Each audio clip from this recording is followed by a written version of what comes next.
Okay, so I was playing black in this position. So to assess the position first, I felt I was slightly better because of better pawn structures, whereas white's pawn structure is compromised.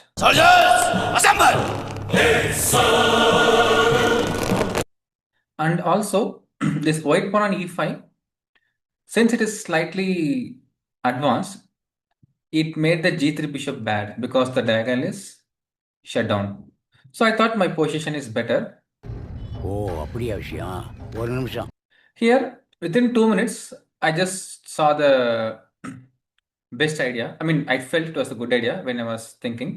நல்லா யோசனை பண்ணி தான் முடிவெடுத்தியா? நாளமா யோசிக்காம எதையும் செய்ய மாட்டேன் உனக்கு தெரியும்ல. But I was very skeptical and I kept self-doubting because. So what I saw was long castle. Of course, it's good to castle and give a check. King c2 is quite natural. And here I was thinking to do rook d5. So the idea of rook d5 is that I wanted to play rook c5, rook b5 or rook a5. ஓ நீ அப்படி வரியா So when I go to rook c5, there is some threats like this because the pawn is pinned. So I was calculating rook d5, rook h d1, rook c5 fails to king b3, attacking the bishop. So rook d5, rook h d1. Then I was thinking rook b5 to invade, forcing rook a b1. And now I want to go rook a5. So what did I achieve? So basically I'm moving my rook 3 times in a row. List பெருசா போய்கிட்டு இருக்கு. Rook d5, rook b5, rook a5. And that too, by playing rook a5, I don't have any visible threat right away.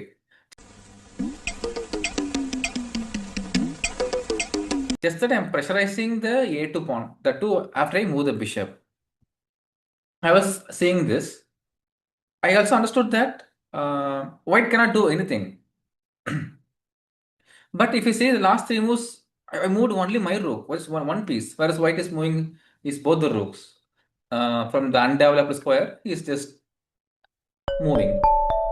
So I saw this within 2-3 minutes, but I was having so many doubts in my mind. I'm like, how it can work? It shouldn't work.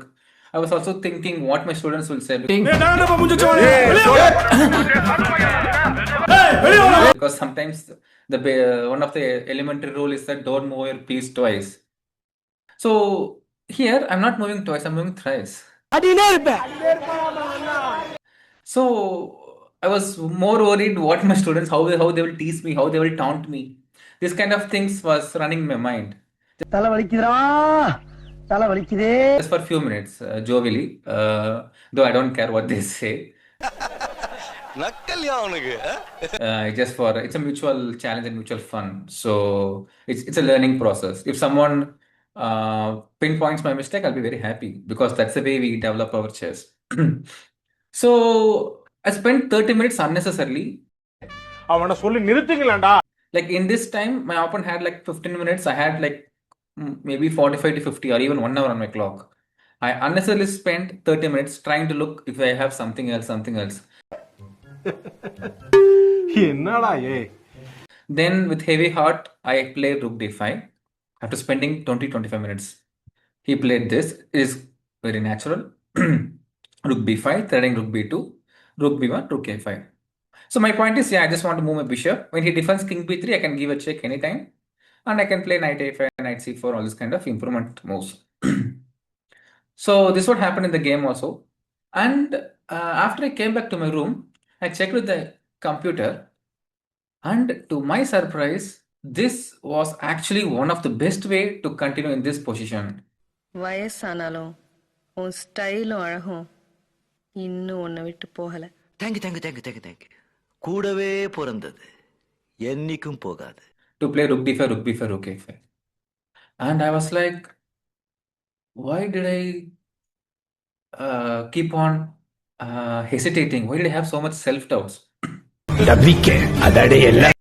And then I was like, okay, though I'm playing after a long time, it's good that I'm thinking in a proper way. It gave me extra motivation to focus on my next rounds. That I'm thinking properly. I just learned my lesson that okay, no need to self-doubt so much. நம்மளால முடியும் நாம நம்புற வரைக்கும் நமக்கு தோல்வியே கிடையாது. Maybe I'm not a bad player after all. So yeah, so this was it was one of the very good idea to play this portion. As you say, it's good to know some chess rules and principles. At the same time, it is essential to know when to use and when not to use.